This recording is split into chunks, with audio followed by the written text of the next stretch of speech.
Welcome to Justice Talks with Jennifer Burton, where we talk about legal matters that impact your life and your community issues that help you live the best life. The information presented on Justice Talks with Jennifer Burton should not be considered to be formal legal advice nor the formation of a lawyer-client relationship.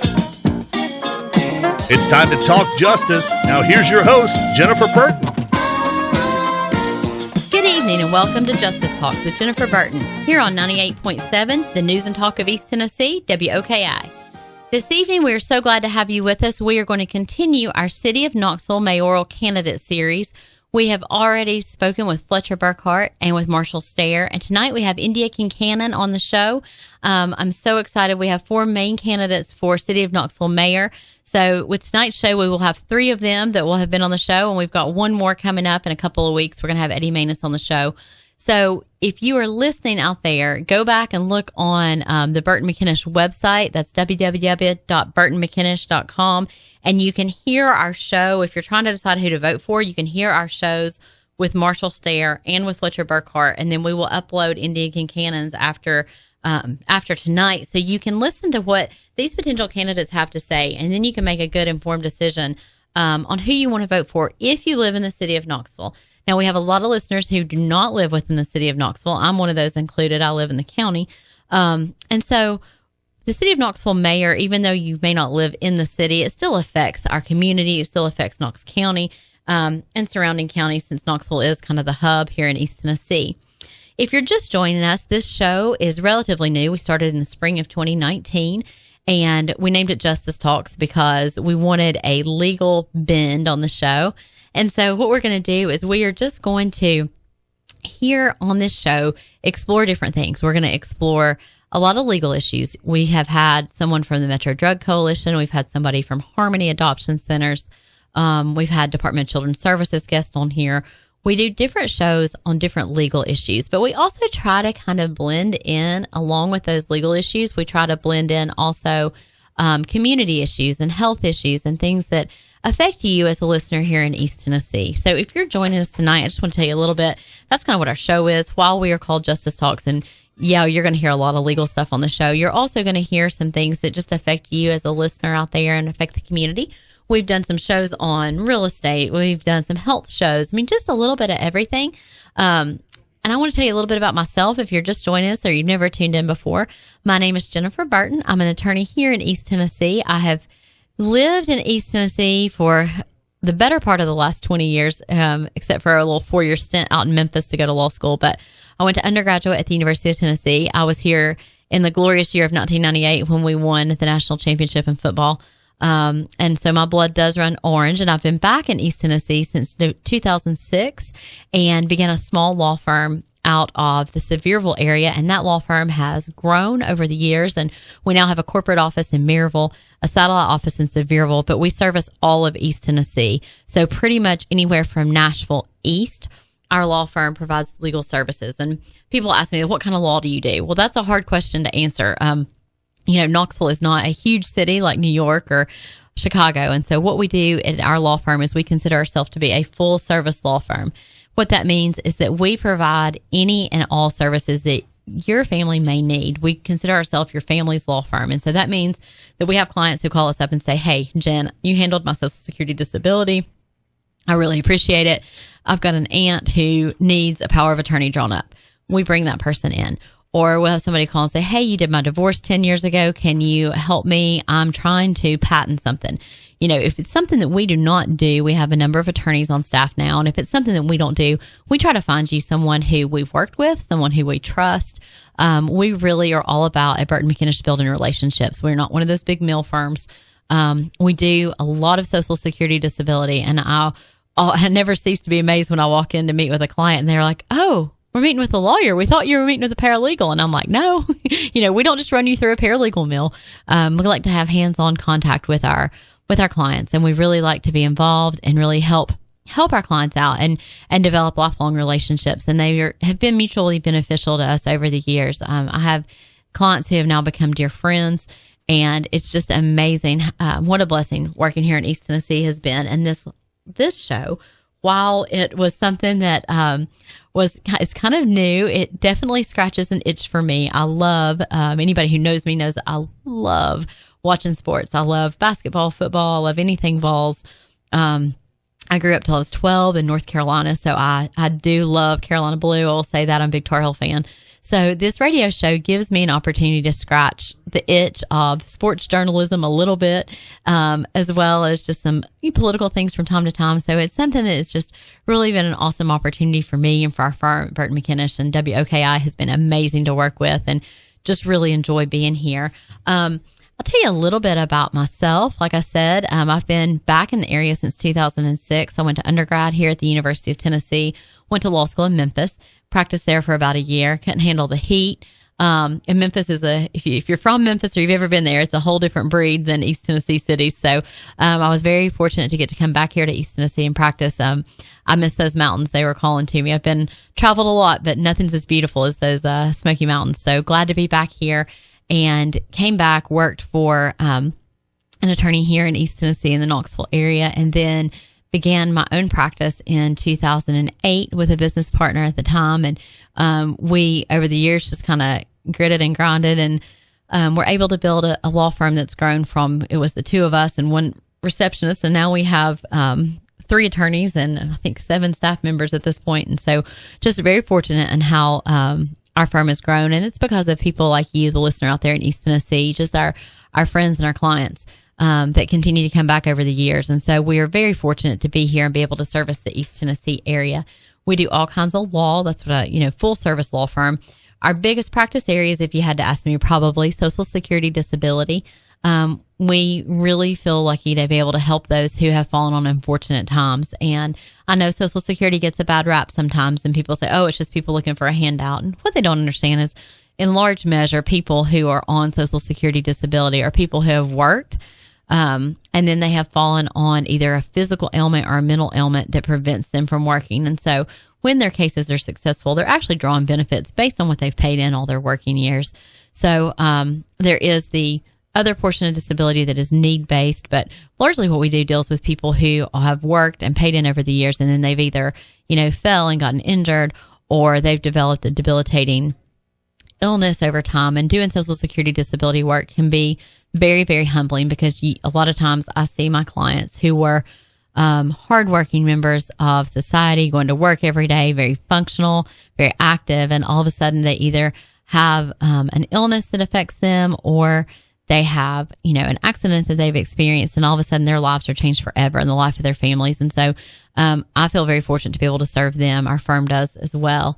Like I said, we're not one of those mill firms, so we're not going to run you through and say, hey, just listen to paralegals, and you're going to meet with attorneys. You're going to meet with us face to face. You're going to talk to us before your hearing. You're not going to walk into a hearing and see an attorney that you've never laid eyes on before, like a lot of those mill firms. As far as our family law practice goes, one of the hugest, most exciting areas of the practice is adoption law. I don't know any attorney out there who does adoptions who doesn't just love those days when you get to have a family be legally unified. And a lot of times those are families that were families in their hearts long before the court ever signed off on it. But that's an area we love to do. We do private adoptions. We do adoptions out of DCS. We do step-parent relative adoptions. And we're so fortunate that we get to help these families make their family whole. We also walk through families when they're having hard times, when they go through divorce and child custody and that sort of thing. And we'll be mean when we have to, but we really like to, if we can, remind parents that, you have to co-parent with this parent for years to come. So we try to take an aggressive approach that protects our clients, but we also remind parents, like, you have to look at this person at graduation and 8th grade dances and weddings for years to come. So if you want more information about our firm, we have a website, burtonmckinnish.com. That's BurtonMckinnish.com.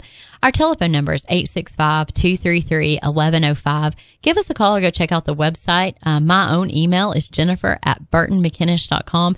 You can email me. If you hear something on the show and you say, hey, Jen, I want to hear more about that. Or if you have an idea for a show and say, listen, I'd love to have this kind of guest come in, let me know, because I would love to, I'd love to incorporate those ideas. Like I said, this show's relatively new. It just started this spring. And so we're always looking for great ideas and things on the show that are going to pique our listeners' interest. So again, tonight we have Indya Kincannon. She is one of the City of Knoxville Mayoral candidates, and we can't wait to meet with her. We'll have her right after the break here on the News and Talk of East Tennessee, News Talk 98.7 WOKI.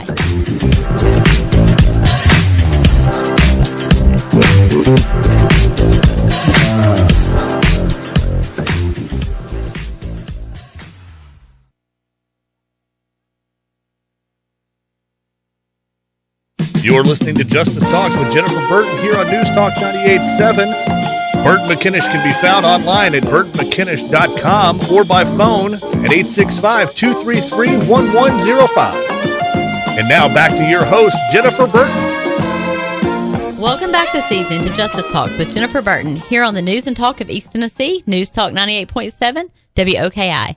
We are here this wonderful June evening with our City of Knoxville mayoral candidate, Indya Kincannon. Indya was first elected to Knox County School Board in 2004, and she was reelected in 2008 and again in 2012. During her time on the board, she has served as chair from 2008 to 2011. She has also worked in the mayor's office, learning the ins and outs of city government. She had a full scholarship to study at Princeton University and graduated with a master's degree in public affairs and urban and regional planning in 1999. Indya is here, and like so many East Tennesseans, she loves to volunteer. Since 2004, she has read with students weekly at schools throughout the city. She's coached youth and basketball and served on numerous boards, including Project Grad and Great Schools Partnership. She's alumni of Leadership Knoxville, the class of 2006, and served on Governor Haslam's Opportunity Scholarship Task Force in 2012. She's also an active member of a revitalized neighborhood near downtown, and she and her husband Ben have 2 children and a rescue dog named Bobo, who keeps her company on her jogs throughout Knoxville's urban wilderness. I am so excited to have you here tonight, Indya. I've had 2 other mayoral candidates, and I cannot wait to have you here because your heart is somewhere that I see mine is a lot, which is in education. I see that you've got a education-heavy background. So welcome to the show this evening. I'm so glad to have you here. I'm so glad to be here. Thank you for inviting me. And Indya, I was reading through, read through some different things on your website and some of the other websites. So I just want the opportunity. We have listeners out there listening in this Saturday evening. Tell us just a little bit about yourself, not your political self, but who you are as a person. Well, I grew up in Virginia, and we moved here about 20 years ago. I met my husband, Ben, in college, and we've been together ever since, married 24 years, and have 2 teenage daughters. And we just have loved making Knoxville our home and loved becoming big UT fans and loved raising our kids here. Our oldest just graduated West High School, and our youngest will be a junior next year. So we think Knoxville's a great city and are happy to be a part of it and hopefully part of leading it. Now, I have to say this is a little bit of a personal note. I remember going to the NCAA basketball tournament years and years ago, and it was in the 90s. And I remember Princeton was there, and it was like a big to-do. They brought their band, and I remember just being so impressed with their band. For some reason, like that sticks out in my mind when I think about and those backdoor passes. Yes, it was awesome back in the day. So, so you, like so many others, you're not an original Knoxvillian, but you've been here a long time. Call it home. I'm the same way. I've been here, I say, the better part of 20 years. I moved here in 98 to start college. And other than a 4-year stint in Memphis for law school and to practice and then moved back to the area, East Tennessee is where I've chosen to call home and raise kids. And the city of Knoxville has changed so much. And I know you've probably seen it. I know I've seen it. It's changed so much over the last 20 years, especially the downtown area. Absolutely. And to me, it keeps getting better every year. I remember when you'd go downtown and there wouldn't be much going on. We'd go down to Tomato Head with brunch with our little kids, and we'd let them run around Market Square because we could see them the whole time. Yeah. Just loose. And now, every day, not just weekends, every weekend day, every evening, daytime at Market Square's really crowded with people living their lives here and enjoying the vibrancy of our downtown. And I love the city of Knoxville, and I have lived in different parts of Knoxville. I've lived out in Coreyton. I've lived in South Knoxville. I've moved now to Deep West Knoxville. I never thought I'd live in Deep West Knoxville, but I've moved out there now. And I think the city of Knoxville offers something so much for everybody, whatever your lifestyle is. If if you're more of a hippie, or if you're more traditional and you want to live in a suburban neighborhood, or if you want that urban feel and live downtown, the city of Knoxville has something, I feel like, for everyone. And I know I'm not very objective because I live here and I love Knoxville. But it seems to offer a little bit for everybody. I totally agree. And I think, we have friends who live in big cities, and I don't envy them at all. I think that we have the cultural amenities here, and we have the quality of life. We have lives outside of work because we don't have these really long commutes, and we can get to the Tennessee Theater and get to the Bijou and enjoy the urban wilderness and our local quarries to swim in, and all in 15, 20 minutes drive max, and sometimes closer. So I think that we do have the best of all the worlds here. And it's funny, I have one of my paralegals, she moved here from Atlanta, and so our corporate office is in Maryville, and she lives out in West Knoxville, and I said, are you okay with the commute? It's about a 25-minute commute. Well, she starts laughing because a 25-minute commute in a city like Atlanta or, some of our northern cities. I lived right outside of New York City for a while. 25-minute commute is nothing. Right. And so here, you're right. You can get almost anywhere in the city of Knoxville.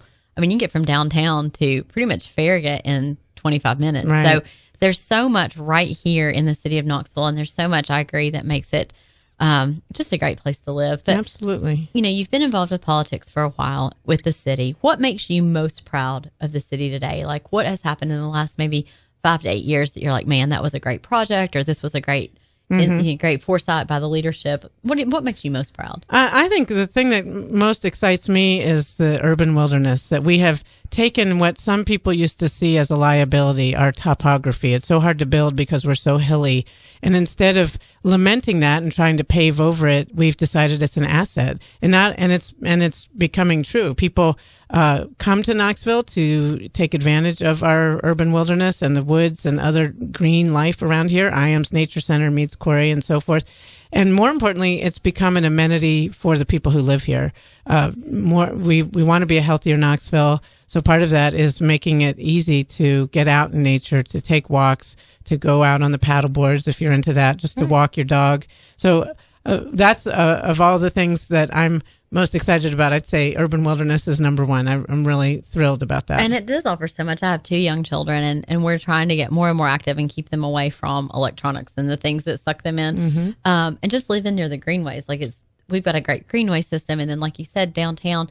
The great part I love about when you get downtown is that it still feels safe. Like it has all the amenities of city life. It's got cute little trendy restaurants and shops, but I don't feel nervous having my 4-year-old and 7-year-old, running around downtown. Exactly. It is safe. Yeah, and part of that safety is a lot of eyeballs out there. What's not safe is when you have abandoned streets that nobody's on and you're walking all alone wondering who's watching or if someone, if something bad might happen.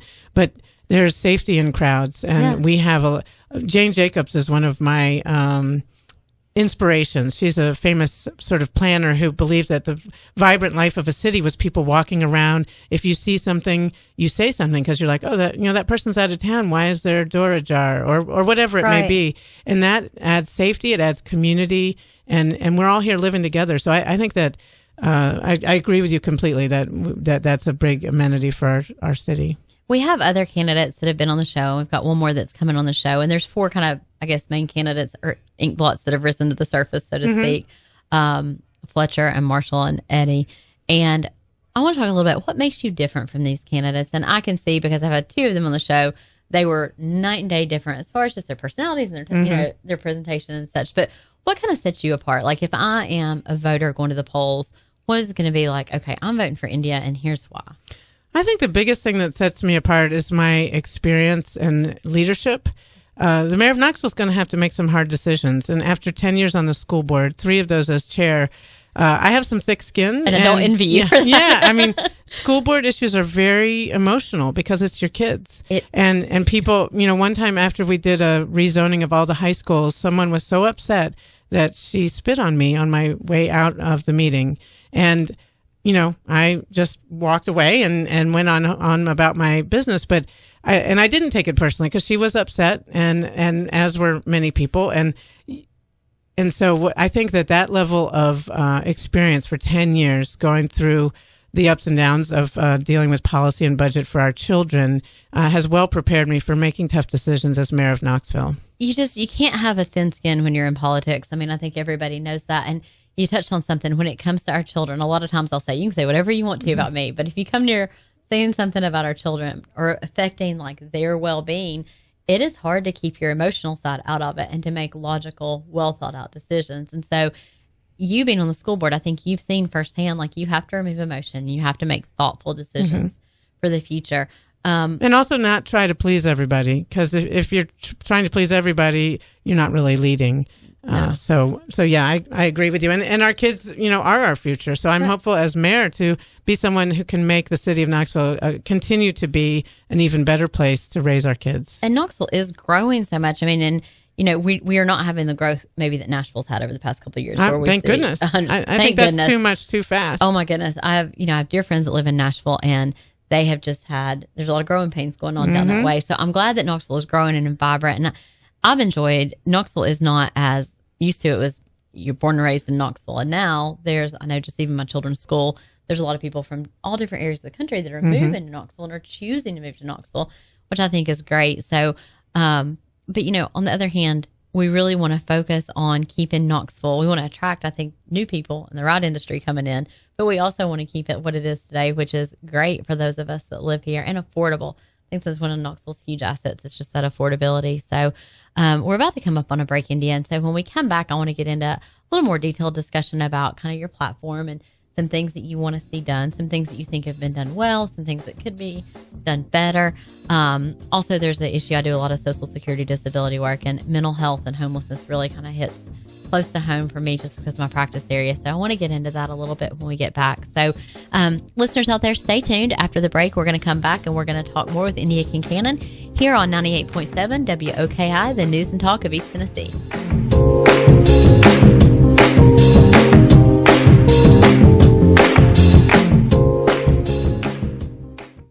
You're listening to Justice Talks with Jennifer Burton here on News Talk 98.7. Burton McInnish can be found online at burtonmckinnish.com or by phone at 865-233-1105. And now back to your host, Jennifer Burton. Welcome back this evening to Justice Talks here on News Talk 98.7 WOKI, the news and talk of East Tennessee. We're here this evening with Indya Kincannon. She is a mayoral candidate for the City of Knoxville. Indya has a ton of experience, and I'm just enjoying just kind of getting to hear from her about some of the things that we both love about Knoxville. Indya, now that we're back here, I want to talk a little bit more detail. One of the things that I have seen a lot in the news and just reading online talks about, and this is an issue that I know all cities face, is our homelessness. Knoxville has a little bit more temperate climate, so homelessness is something that we struggle with. Do you have any kind of plans to combat that, or what can we do that's going to help? I know the city has turned the homeless encampment under the interstate on Broadway into a day park, but what are some of your ideas? Do you think we're doing enough? Are there things we can do better? What would you like to see happen? Well, I live really close by to the so-called Mission District, and so I've been in and around people experiencing homelessness quite a bit. And number one is I think we need to treat all people with dignity and as humans, and understand that even if they are living under the bridge, it's because of issues, mental health or substance abuse or trauma that has led them to that. It's not a choice in my mind. So one of the things that I think we need to do is add more permanent supportive housing. We have it when the first one was at former Fifth Avenue Motel, which is now Minvilla Manor, and then another one that's particularly interesting to me because it was a former school, Flanagan Landing in South Knoxville, is now another permanent supportive housing. And this is for the chronically homeless, people who, because of trauma, because of mental health, are not going to be able to live independently. So they live in these, they have a beautiful, safe, stable place to live, and they have social workers who help them stay on track as far as their medicines and whatnot. And that's so important. One of the things I see, especially in my practice, does a number of different areas, but in the Social Security vein, I see a lot of people who have mental health issues, but they don't have health insurance. And so what happens is they will get on the right track, and then they will either lose health insurance, or they don't have transportation, or they don't have stable housing, and so they aren't able to get the medication they need to stay mentally stable, and then they end up out on the street, or they end up jumping from couch to couch. I mean, it is such a difficult issue. And like you said, these are people who have experienced trauma, or nobody wakes up in the morning and says, gee, I'd love to be homeless today. No. And so it's like, how do we work together as a city to take these citizens and take their needs into consideration when we're planning, when we're moving, when we're working in our community? And I mean, one thing is in Knoxville, I do think we have a great volunteer spirit here. Absolutely. So what can we do? I guess, what can we do better as far as homelessness goes? Well, I think it's to channel that volunteer energy that we do have. People are very charitable and always wanting to respond to requests for help. So I think one way the city can help is encourage people to do that as a way of linking people to services. So let's say you've been on the street for a while, but you're hungry or you need a blanket or something. You say, please come up to this place where you can also get just a card, just a brochure about addiction counseling or about help getting your benefits or getting housing. I mean, housing first is the approach that works best. People need a roof over their head before they can solve all the other problems. And I see that, and that's one of the things when we talk about like the opioid crisis, and we have had some guests on the show previously talking about that. And one of the big hurdles even in combating that issue is we have people coming out of rehab, and then there's a gap because they come out of rehab. A lot of times they've been in the criminal justice system. They have no money. They don't have a way to get, I mean, how are they going to put down a deposit on an apartment? You know, that sort of thing. So it's, and there's some, the Metro Drug Coalition I know is taking some steps to kind of help people in that vein. And I think it's the same thing with homelessness. Like they need a roof over their head. And I know you're a big proponent of the housing first model. So, I mean, how do we do that from a financial standpoint and a budget standpoint? Like, is that, do you bring in private donors? Do you work with some of the corporations in Knoxville? I know we have, you know, Tombius and Regal. And yeah. How do we get there? I think you have to do it all. It can't be the city alone. We have to work with our partners in Knox County government because everyone who's homeless in the city is also a county resident. I think we also need to work with the private sector and the faith-based sector. There's a lot of churches who want to help, and we can, you know, coordinate our efforts so then everybody's helped in the most efficient way. And I think there's a homeless management information system that like where everybody has the opportunity, you know, to get in the system, and then the people with the most acute needs get helped first. And I think we need to do more of that and get, you know, the faith-based community and private sector corporations involved too. Most corporations want to be involved in the community. They just need sometimes an invitation and someone to help coordinate, you know, how that could look for them. And I think that it's, we can all agree it benefits the city as a whole for our homeless to be taken care of. Absolutely. And if you don't help on the front end, you're going to be paying for them in jail and in emergency rooms, which is way more expensive than prevention. Right.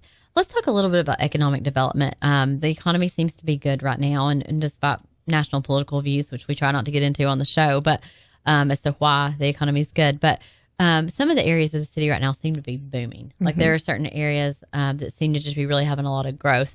What areas do you see that we still have a little bit of work to do, where we need to say, okay, we need to attract more businesses here, or we need to create some more, I know some of these little pocket parks and things like that. Like, what areas do you see in the city that really need a little bit of attention? Well, I think there's some definitely underserved areas that could use more business and economic development. What springs to mind off the top of my head, Mechanicsville, Lonsdale, parts of East Knoxville. And I have some ideas for how we can do that. One is I hope to have a workforce development liaison, because part of the reason, you know, businesses don't come there is people's incomes don't allow them to spend as much money. Businesses make decisions to, you know, on the bottom line. They're not going to open up a charity. So we don't want to put the cart before the horse. So I'm hoping that a workforce development liaison can connect people who need skills to particularly the trades, you know, carpentry, welding, plumbers. Those are good jobs, good careers, HVAC repair. There are apprenticeships and internships that are paid, and there are young people who don't have any skills but need a good income. So I'm hopeful that when I'm mayor, I can appoint someone to be a workforce development liaison and connect people to these opportunities. And then they can have a higher income, and then the businesses will follow. And you're exactly right. And you look at trade schools, I know in particular, and I have one client in particular. He does a lot of construction and building and so forth. And he says he really needs skilled laborers when it comes to plumbing and electricians. And he said there is a gap because a lot of these traditional people that went to vocational school and are doing trades are now aging out. They're now getting in their, into their 50s, late 50s, where they've been crawling around, bending, stooping. They can't do it anymore. And there is a gap because this younger generation, I don't know that trade schools are promoted the way they need to be in our school systems. One of the things I did on school board is we started a career magnet academy, which was supposed to be, drawing people into industry and jobs that, skilled trades and that sort of thing. It's sort of morphed into an early college model, and that's fine. But we also need to elevate and sort of destigmatize vocational education and vocational careers, because frankly, those jobs typically earn more than police, fire, and teachers, and you can't outsource them. Right. They are hard physical labor, and they're not easy jobs. They're very highly skilled craftsmanship jobs. Right. But I think there are a lot of people that that might be a better fit for them than going to a 4-year college and just taking on a lot of debt. So this is something I really want to work on. I think one thing in that area, just from my perspective, and again, this is just from like stuff I've read and things like that, and just friends that have kids starting to go to college or look at college now, is there is somewhat of a stigma if you don't go to a 4-year school. Yeah. But I know a 4-year school is not for everyone. So if there's a way that we can encourage from the City of Knoxville, hey, let's look at these trades and these vocations where you can make an excellent living. Well, what's changing people's minds is seeing so many people with the heavy burden of student debt and still making, not huge, not able to make enough money to pay it off quickly, whether it's law school or undergrad. Right. We all have those challenges. And if you can make as good money or more without taking on that debt, it makes a lot of sense. Oh, yeah. I had a good friend, and he sat his son down, and him and his wife sat his son down and said, look, and they're both highly educated, but sat the son down and said, look, here's the choices in your schools. Here's the student loan debt you're going to have coming out, because he'd wanted to go to a really expensive private school. I believe it was Tulane down in New Orleans, and he'd gotten a lot of money offered from a much smaller school. And he said, look, when you come out, you're probably going to be an entry-level job making $35,000 a year.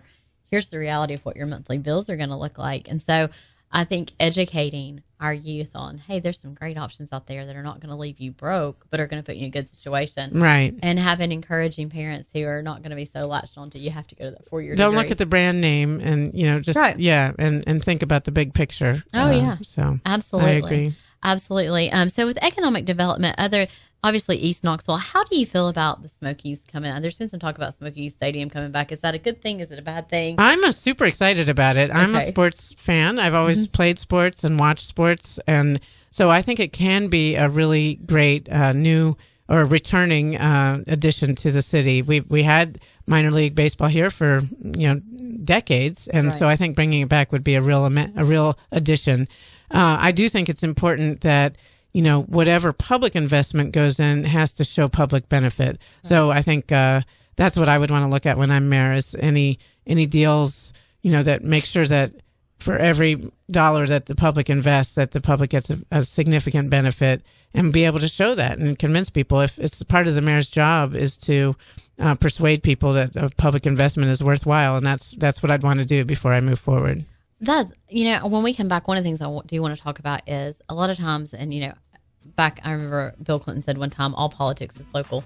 There's a lot of truth in that. And so one of the things I think there's a disconnect is, unless you're super involved in government, sometimes it's hard to know what the City of Knoxville mayor is doing. So I want to talk a little bit about how we can kind of educate those of us that live in Knoxville and say, hey, here's what we're doing, or here's where we need your help, so that, we can all move forward in the same direction. So we're going to come back and talk about that here on the News and Talk of East Tennessee, 98.7 WOKI.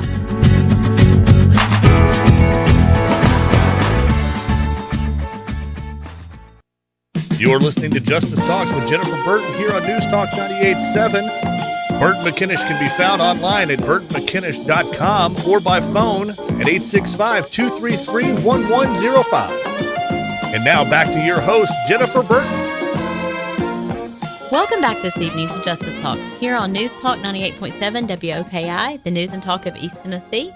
We're here tonight with Indya Kincannon. She is running for the City of Knoxville mayor. And so I just want to talk to her a little bit and say, where can we, if you want to know what the office of the City of Knoxville is doing, like, where's a good place for people to go see what you guys do on a day-to-day basis, the government as a whole? And you've been involved in the City of Knoxville government for a long time now. Yeah, well, you know what? I think the good thing is that the city's gotten much better at communications, because different people try to understand the news of the day in different formats. Some people it's Facebook, some people it's Twitter, some people it's email, some people it's in-person meetings. So I think that as mayor, I would want to make sure we try to communicate and seek input from people in myriad ways, because different, there's just all different kinds of ways that, we don't have a radio show yet, but maybe we should maybe we should consider that too. But I do think it's super important for people to pay attention to local government, because it is the government that's closest to us. You see us walking in the grocery store. You see us walking our dogs. Talk to me. I'm happy to have a conversation with anybody. And the decisions that are made on the local level affect us every day. Whether there's a pothole on our street, or the trash isn't picked up on time, or we're worried about a crime incident. This is what the mayor is for. This is what we're here for. So I welcome interactions with the public. I can take the heat, and I want the input, because the best decisions are made when it's closest to the people experiencing the challenges, whether that's a neighborhood issue or a city employee issue or whatever. And I think that's one thing people, a lot of times they say, politics, politicians don't understand me. There's not transparency. I don't know what goes on behind closed doors. And so I think if you are out there listening, one of the great ways to know what's going on in your neighborhood is to be involved, to ask questions, attend these open, city council meetings and that sort of thing, so that you know what's going on in your neighborhood. Because I know people a lot of times will complain after the fact, and they'll be like, well, there was a meeting about that 2 years ago before it came in. So I think just kind of educating ourselves as constituents, whether you here in the city of Knoxville or if you live in Knox County, I think that's really, really important. One of the things, you've put a focus on civility. What can we do as a community to bring civility back to our local level? Because I know we see on a national level, and without crossing any lines, on a national level, it has become so hostile. It has become so party line driven. I mean, it is to the point where I don't have the evening news on at night, because I don't want my children who are 4 and 7 to see that as an example of leadership as far as what's going on both sides of the party line. Right. So you talked about civility. How do we do that? And how do we educate, and especially our children? Like, how do we teach our children, hey, I'm the City of Knoxville mayor if I get elected, and I'm here for you, and I want to invest in you. Like, how do we take our politicians and help make them the good guys again? Because I feel like in the last, especially like 10 years, they've become almost demonized. Almost like lawyers, huh? Yes, almost like lawyers. I know, I always joke with people. People ask me, it's funny when I'm in a church setting or at my kids' school, they're like, what do you do for a living? And I'm like, I'm a lawyer, because I'm hesitant to say that. But similar to lawyers, elected officials can be bashed, but they can also be heroes. I was really proud when I stood up on school board to prevent outsourcing of custodians. And to the people whose jobs I helped save, that was something that really mattered. They were glad that they had maybe helped elect me because I stood up for them when push came to shove. So I think it's really important to promote civility. I'm really pleased that both the school board and City of Knoxville elections are nonpartisan, because local issues should not be ideological. And when I'm elected, I'm going to not just represent Democrats or Republicans or just people who voted for me, but everybody in Knoxville, including the vast majority of people who don't bother to vote. Although I encourage more people to vote, because it really does matter. And like you said, it kills me. A lot of people, and we all see the numbers, and I know because of what your degree's in, on presidential years, we see big turnouts and voter turnout. But there is a lot that goes on in that 3 years where people aren't voting, that it's like, hey, get out and vote for your local politicians, your school board representatives, your city council members. Those are the people who are affecting your day-to-day life, your kids' day-to-day lives. And people a lot of times just don't turn out to vote. That's true. And while I could, but I'd like to put a plug in for early for answering Census 2020, because that is what dictates our money for roads, for hospitals, for schools, for transit, for everything. Judges. For judges. Yeah. And so that level of civic participation is really important. And that's the thing. I know, and just kind of a little bit of a rabbit trail, but I know like in Sevier County, for example, the census is important. And we have a little bit of disparity because in Sevier County, when I'm up there in court, the number of citizens might not be that large, but that county's full on a daily basis. And so, it's really important to be in touch, whatever county you're in East Tennessee, with what's going on locally, so that your community is served the way it needs to be, whether it's the school board or whether it's your municipal employees. It's really important to stay active. And just getting back to like the messages I tell my kids and the way I try to act in my life professionally and personally is, you get more flies with honey than vinegar. Right. And like when you reach out to people and say, and listen with your listening ears, not just to wait to talk again. Right. It really opens people's minds and thinks, and you realize you are working together for, general common good. You might have different strategies and motivations, but a lot of times you find a lot of common ground. Right. One of the things I know that you were real active with was Project Grad. And I joked before we went on air and said, that's all I'm going to talk about because I think it's such an amazing program.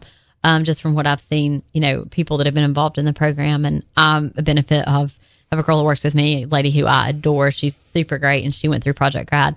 Talk to me a little bit about that program, but more importantly, talk about we've got here in this region, we've got South College, LMU, UT, Pellissippi. How do we as a city, when you're mayor, how do we use all of these young people coming in that want to be educated? How do we use them to our advantage to grow and to attract more of them to come here and to stay here? Right. Well, I loved being part of the Project Grad Board for 10 years. And my kids attended a Project Grad elementary school. And the best thing about Project Grad is it helps level the playing field, and kids and families who may be the first in their family to apply to college and who need extra supports through the application process, or who need extra supports just with life's challenges, food, clothing, shelter. Project Grad is there for them. And they've grown and evolved over the years too. Now they have a very robust program for supporting kids once they're in college too. Because it's a big transition. And if you haven't been down that path, you don't have a sister, aunt, or uncle doing it, Project Grad supports you. So we are lucky in Knoxville to have a lot of young people coming here for jobs and for education. And I think the way as city mayor we can keep that talent is to have great quality of life, to make sure that we're a vibrant, safe place where people want to start businesses and grow their businesses and have equal opportunity across the city, not just in certain parts of town, but try to empower economic development, in all neighborhoods. One of the things that's been talked about with other candidates that have come on the show is taxes. Are we gonna have to see a tax increase in order to reach some of our goals, or is that something you think we can avoid for a few years? As far as I can examine from the budget I see, is we can avoid it. The Mayor O'Hara and Mayor Haslam before her did a really good job of fiscally managing the city, and I think that we're in pretty good financial situation, and I hope to keep it that way. How do people, if people are out there listening to you and they say, Indya Kincannon, I've seen your signs, and you're fortunate you have name recognition because your name is not, you're not a Brittany or a Jennifer, something like, yeah. So how can they find out more about you if they say, I've seen her name, I know she's running for mayor, but I want to know more about, should I go to your website? Like, how do we get people to where they can say, okay, I'm going to make an informed decision? Sure. I'm at kincannonformayor.com is my website. I'm also on Facebook, and I try to respond to phone calls and emails as quickly as possible. And I also welcome them to, I publish events, trying to have house parties in neighborhoods across the city, and those are free. And I welcome everybody to come and chat with me face to face and tell me their concerns, their hopes, their dreams, and I'll share a few of my own. And if you're out there listening, that's one of the things I would encourage, and just being in kind of the profession I'm in, and sometimes when you meet with people, you're able to tell more, I think, from a face-to-face meeting. Absolutely. One of the things our firm has really pushed, like I said, we do a lot of Social Security disability, and you see a lot of these big mill firms where you call a number, you never meet the attorney face-to-face, or you deal with just the paralegal. We have really tried to be a hands-on firm, and one of those things is, I think, until you sit down and you look somebody in the face and you hear them, and I don't mean just listen to them, but you actually hear what they're having to say, I think it's hard to meet their needs, whether it's running for office or being their attorney or being a counselor or being their doctor. So I think it's so important to have this face-to-face meeting. So if you're out there listening, I would encourage you, when you're making your decision on who to vote for, go to these websites and then try to go to some of these meetings, some of these house parties. Yeah. I know there's different ones across the city. I know I had a good friend that was running for a different office, not City of Knoxville Mayor, but was running for a state office, and they did that little house party thing. And it was really a great opportunity to hear what people really care about. And also to get to know you, Indya, and say, okay, wow, I really want to get behind her, other than I'm just getting behind, a name because I hear that my neighbor's voting for him, or because of what I've seen on a blurb on, the news for 2 seconds, which I know is one of the challenges that we face. And I know even when we have Knox County elections for judges, a lot of times I know a lot of people will say, well, I'm not going to vote for this person because they have an R or D. They're driven by that party line. And so I would just encourage you listeners out there, and that's one of the purposes of the show, is really to kind of help your lives be better and take some ownership in that, and go out there and, meet these mayoral candidates. Go meet Indya and say, hey, here's what's really bothering me in my neighborhood. Whether it's I don't have a park nearby, or school board issues, or traffic issues, or hey, I want to start a business, and are there any opportunities out there? Go out there and be proactive. So if you're out there listening, that's what I'm going to really encourage you to do. Indya, it's been great having you on the show tonight, and it always goes quick when we have mayoral candidates on. So Indya Kincannon, again, running for City of Knoxville Mayor, and this is the third of our series on City of Knoxville mayoral candidates here on the News and Talk of East Tennessee, News Talk 98.7, WOKI, Justice Talks with Jennifer Burton. Thanks, guys.